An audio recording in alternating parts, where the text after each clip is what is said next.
नमस्कार। हरे कृष्णा। श्रीमद् भागवत गीता पारायण का 12वां अध्याय आज पढ़ने जा रहा हूँ। इसका जो भी फल हो वह आपको समर्पित है। यहाँ पर मौजूद सभी दृश्य अदृश्य शक्तियाँ, जीवित अजीवित लोग सभी को समर्पित है। ऐसी मेरी शुभेच्छा है कि भगवान उन्हें मुक्ति दे, भगवत प्राप्ति दे, मोक्ष दे, निर्वाण दे, ऐसी मेरी शुभेच्छा है। तो आइए श्रवण करते हैं 12वां अध्याय। अर्जुन ने पूछा, इस प्रकार जो भक्त सदैव योग युक्त होकर आपकी उपासना करते हैं और जो व्यक्ति परब्रह्मा को भजते हैं, इन दोनों में कौन सा श्रेष्ठ योगी है? श्री भगवान बोले, जो मेरे विषय में मन लगाकर श्रद्धापूर्वक मुझको भजते हैं वे उत्तम योगी है, परंतु जो इंद्रियां को संयम करके सर्वत्र समदृष्टि रखते वाले, सब प्राणियों के हित में लगे हुए, अकथनीय, अव्यक्त, सर्वव्यापी, अचिंतनीय, निर्विकार, अचल, ध्रुव अक्षर का भजन करते हैं, वे भी मुझे प्राप्त होते हैं। अव्यक्त में जिनका चित्त आसक्त है वह कष्ट अधिक पाते हैं, क्योंकि अव्यक्त गति को प्राणी कष्ट से पाते हैं। हे पार्थ, जो प्राणी अपने सब कर्मों को अर्पण करके मेरी शरण में आकर अनन्य भक्ति से मेरा ध्यान करते और पूजते हैं, उन शरण में आए हुए भक्तों का मैं थोड़े समय में ही मृत्यु युक्त संसार से उद्धार कर देता हूँ।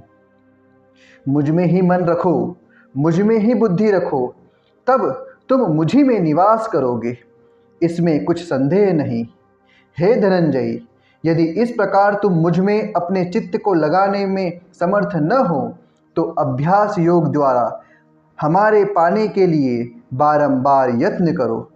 यदि अभ्यास भी न कर सको तो मेरे अदृश्य से व्रतादि ही करो। यदि मेरे लिए तुम कर्म करोगे तो तुम्हें भक्ति प्राप्त होगी, और यदि ऐसा भी न कर सको तो मन को कार कर अनन्य भाव से मेरी शरण में आ जाओ और फल की आशा छोड़कर कर्म करो, क्योंकि अभ्यास से ज्ञान उत्तम है, ज्ञान से ध्यान श्रेष्ठ है, और ध्यान से कर्मों के फल को त्यागना श्रेष्ठ है। त्याग से शांति प्राप्त होती है। जो किसी से द्वेष नहीं करता, सबका मित्र है, दयाधारी है, ममता और अहंकार जिसमें नहीं है, सुख दुख को जो समान जानता है, क्षमावान है, संतोषी है, स्थिर चित्त इंद्रियों को वश में रखता है, दृढ़ निश्चयवाद है, मुझ में अपना मन और बुद्धि को लगाए हुए है, ऐसा मेरा भक्त मुझको प्रिय है। जिसे न लोगों का भय है न लोगों से जो डरता है, ऐसा जो हर्ष, ईर्ष्या, दुष्टों से भय और विषाद से रहित है, वह मेरा प्रिय है। जो कुछ मिले उसी में संतुष्ट, पवित्र, निष्पक्ष, निष्पाप, दुख रहित, फल की आशा त्याग कर कर्म करने वाला, ऐसा जो मेरा भक्त है वह मुझे प्रिय है।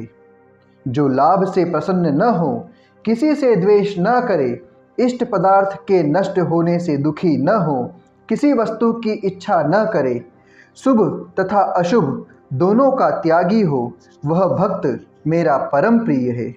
जिसको शत्रु और मित्र, मान और अपमान, सर्दी और गर्मी, सुख और दुख समान है, और जो वासना से रहित है, जो निंदा और स्थिति को समान जानता है, जितना जो मिले उसी पर संतोषी, जो यह नहीं समझता कि यह मेरा घर है, जो मेहमान है वह मेरा प्यार है, पर जो मुझ में श्रद्धा करके और मुझे मानकर इस अमृत के समान कल्याणकारक धर्म का आचरण मेरे उपदेश अनुसार करते हैं, वे मुझको अत्यंत प्रिय है। इति श्रीमद्भगवत गीता शुपनिषद सुब्रह्म विद्या योग शास्त्रे श्री कृष्ण अर्जुन संवादे भक्ति योगो नाम 12वां अध्याय। 12वें अध्याय का महात्म्य। श्री भगवान बोले, हे लक्ष्मी, अब 12वें अध्याय का महात्म्य सुन। दक्षिण देश में सुखानंद नाम का राजा रहता था। उसके राज्य में एक मंदिर में एक ब्राह्मण भगवान नारायण की सेवा करता था। एक दिन भगवान जी प्रसन्न हुए। श्री नारायण जी गरुड़ पर सवार होकर आए और कहा कि तेरी क्या कामना है। हे ब्राह्मण, गीता के 12वें अध्याय का पाठ करो, तब उद्धार होगा। तब उस विप्र ने भगवान की स्तुति की।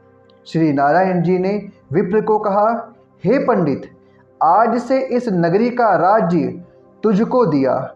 इतना कह अंतर्ध्यान हुए वह विप्र घर को गया। उस देश के राजा के कोई संतान न थी।